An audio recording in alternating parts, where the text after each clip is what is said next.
sertifikat peraih untuk yang jalur prestasi minimal tingkat provinsi. Oke, bisa mendaftar lewat jalur prestasi. Selanjutnya, nah ini termasuk websitenya ya.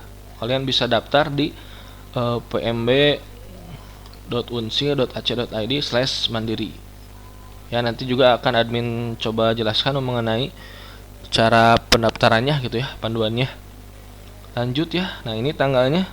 Catat jadwalnya baik-baik gitu ya, bahwa pendaftarannya dari tanggal 22 sampai 30 Juni secara online melalui website ini.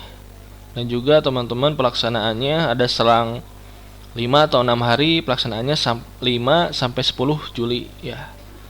Pengumuman kelulusannya berselang dari hari terakhir ya 9 hari, tanggal 19 pukul 4 sore. Lalu setelah itu teman-teman akan registrasi ulang dan pembayaran UKT dan IP ke bank yang ditujukan pada tanggal 22 sampai 30 Juli. Lanjut nih ya. Nih ya, sedikit penting ya.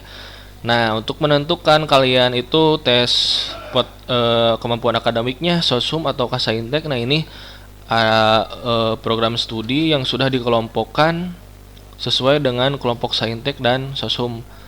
Ini kelompok Saintek ada 10 jurusan ya, ada matematika, pendidikan biologi, agroteknologi, agribisnis, teknik elektro, teknik sipil, informatika, kesmas, pendidikan fisika, dan gizi. Sementara untuk Sosum ada pendidikan masyarakat, pendidikan bahasa Indonesia, bahasa Inggris, ekonomi, geografi, sejarah, jasmani, ekonomi bangunan, manajemen, akuntansi, perbankan, ilmu politik, dan ekonomi syariah. Nah, jadi ya program D3-nya itu hanya ada D3 ya. Nah, peserta bisa memilih 2 program studi pada kelompok yang sama atau berbeda. Jadi misalkan kalian kelompoknya Saintek gitu ya, kalian pilih matematika dan biologi. Kalau kalian pilih yang berbeda, misalkan matematika dengan yang Sosumnya di pendidikan ekonomi misalkan ya. Jadi bisa linjur juga gitu ya. Kemudian untuk biaya pendaftarannya sebesar 200.000. Namun ada pengecualian bagi yang hanya memilih pendidikan jasmani baik pilihan 1 atau 2, maka biaya pendaftarannya 300.000 gitu ya. Nah, peserta yang menggunakan KIP kuliah dibebaskan ya, jadi tidak ada biaya registrasi untuk pengguna KIP kuliah. Namun teman-teman harus ingat ya, harus gimana supaya dapat bebas biaya pendaftarannya. Nah, teman-teman harus mengkonfirmasi bahwa mengirimkan bukti KIP kuliah ke nomor WhatsApp ya, nomornya ini ya, tuh sudah ada.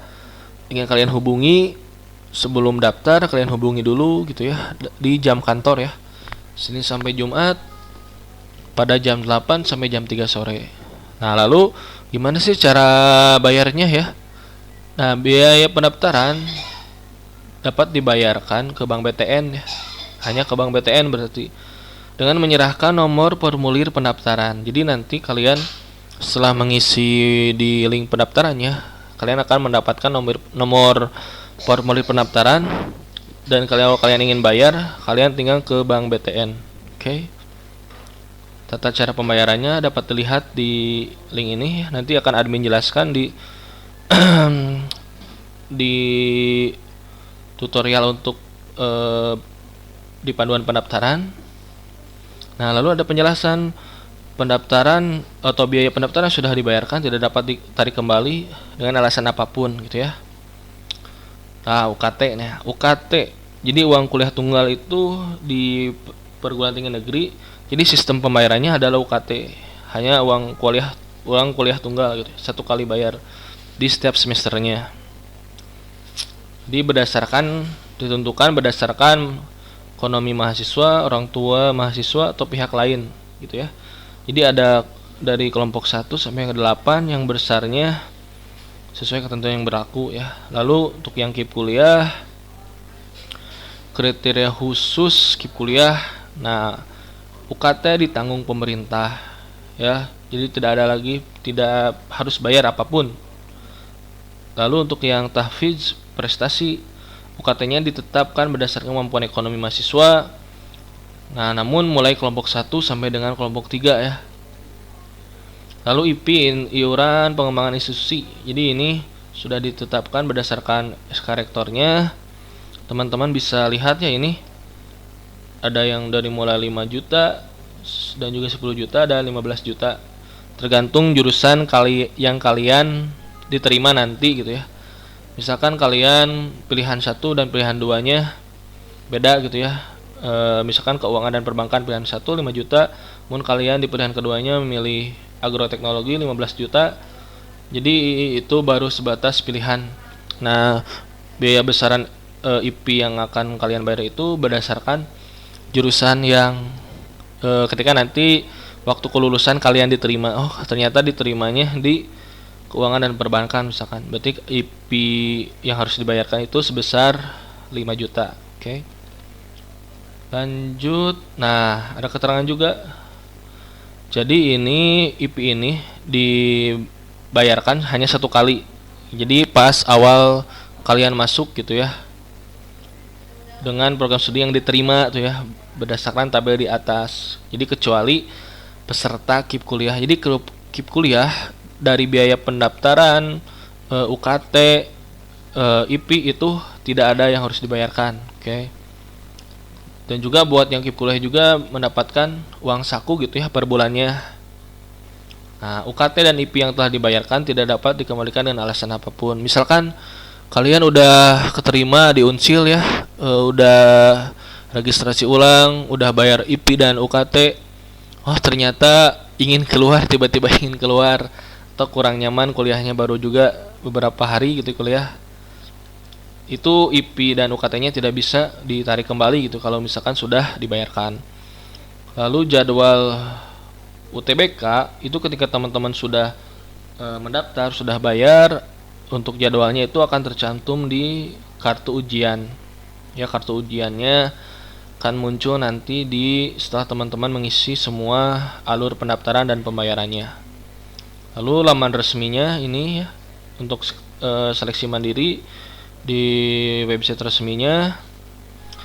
Lalu nah, teman-teman juga bisa memperoleh informasi ke call center. Jadi bagian Kesubag Kerjasama dan Humas, ini nomornya. Mungkin takutnya teman-teman ada masalah atau apa ya, teman-teman bisa tanyakan ke call center, baik itu perihal administrasi atau perihal pendaftaran yang memang terjadi kendala, itu bisa teman-teman tanyakan. Alamatnya juga di sini, atau teman-teman mau langsung datang offline, alamatnya ada di ruang BAKPK. Pokoknya di lantai 1 gedung rektorat ya, yang depan lapang utama Unsil. Itu di ruang BAKPK. Itu kayaknya ada panitia ya, ada panitia seleksi mandiri dikhususkan gitu ya. Nah, lain-lain segala perubahan, takutnya ada perubahan, bisa melalui laman ini, dan sudah ditandatangani oleh Wakil Rektor Bidang Akademik Prof. Dr. Andes Haji Deden gitu ya, Mulyana SE MSI gitu ya. Oke. Sekian untuk ketentuan dari seleksi mandiri sudah admin informasikan.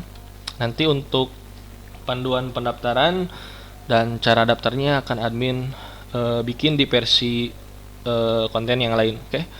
See you, nanti kita ketemu lagi di tutorial dan penjelasan yang lainnya.